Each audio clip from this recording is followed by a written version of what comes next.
ने सर अभी 30 मिनट का कॉन्फ्रेंस किया।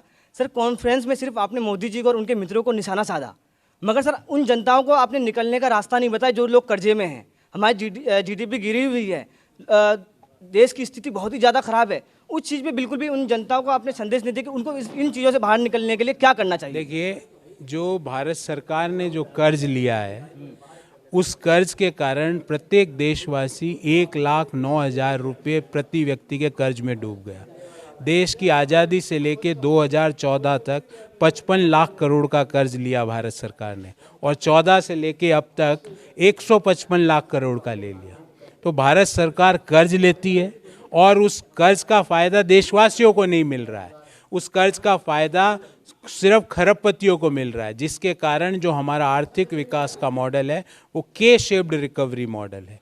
दुनिया के सारे देश कोरोना में नीचे गए, वापस ऊपर आ गए, पर हम नीचे गए, ऊपर सिर्फ चुनिंदा लोग आ पा रहे। तो इसलिए मैंने मोदी जी से और निर्मला सीतारमण जी से अनुरोध किया कि इस बजट में ये high debt, high inflation, high unemployment and high inequality के मॉडल को ध्वस्त करें और देश के आर्थिक प्रक्रिया को ऐसा मॉडल दें जहाँ पे high GDP, high per capita income and high international ratings की बात हो। मगर सर आप वो लोग कैसे बाहर निकलेंगे सर इस चीज़ से? मोदी जी ने कर्ज ले लिया देश के ऊपर, जिसके कारण प्रति देशवासी पर 1,09,373 रुपये का कर्ज आ गया। अब जब तक ये कर्ज वापस नहीं चुकाएंगे, वो कर्ज प्रति देशवासी, प्रति देश के प्रत्येक व्यक्ति पर रहेगा। धन्यवाद सर, बहुत बहुत धन्यवाद आपका। जिनके पास 60% से ज्यादा संपत्तियां हैं वो देश को ज्यादा कर देते हो, ऐसा नहीं है। कर हम जो बॉटम 50% के लोग हैं, जो मिडिल इनकम ग्रुप और लोअर इनकम ग्रुप है, अगर हम कर की बात करें तो जीएसटी में हमारा कंट्रीब्यूशन 64% है। मतलब जो बॉटम 50%, जो 3% देश के एसेट्स को होल्ड करता है, वो देश के जीएसटी में 64% पैसा देता है। और जो 5% जो देश के 60% संपत्तियों को होल्ड करता है, वो जीएसटी में उनका कंट्रीब्यूशन मात्र 3% है।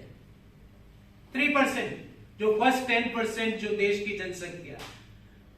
तो ये जो के शेप्ड रिकवरी मॉडल है, इसमें जो मोदीनॉमिक्स है, उसके लिए हम यही कहेंगे, rising debt, rising unemployment and rising inequality. जबकि राइज किसका होना चाहिए था? जीडीपी का। राइज किसका होना चाहिए था? पर कैपिटा इनकम का। राइज किसका होना चाहिए था कि हमारी रेटिंग जो हंगर इंडेक्स में है, वो हमारी रेटिंग मतलब बढ़नी चाहिए थी, नीचे आनी चाहिए।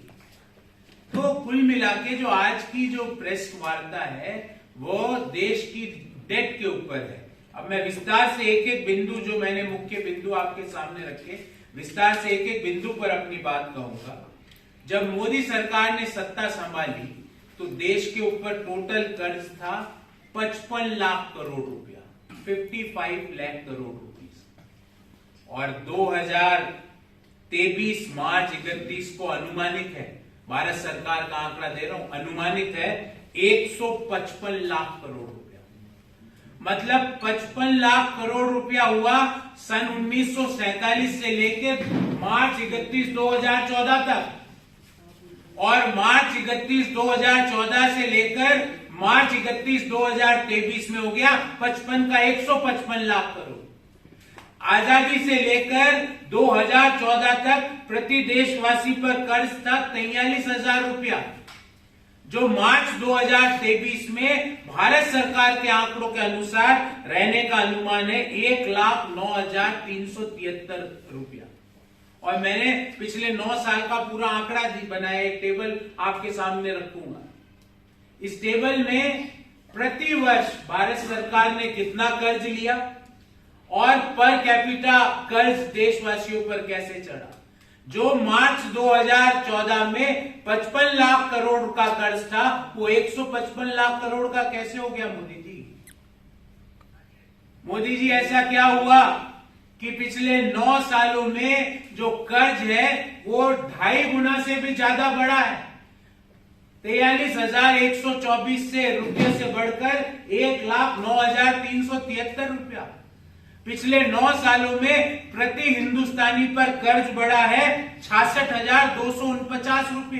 66,249 is the increase per capita debt on every Indian in our country. ऐसा क्या हुआ कि 155 लाख करोड़ रुपया हो गया।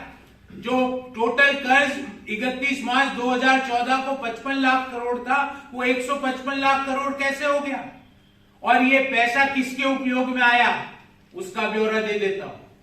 मैंने कई बार राइजिंग अनएम्प्लॉयमेंट की बात करी, मैंने कई बार इस पटल से राइजिंग पॉवर्टी की बात करी कि आज हिंदुस्तान में दुनिया में सबसे ज्यादा गरीब हमारे देश में निवास करते हैं।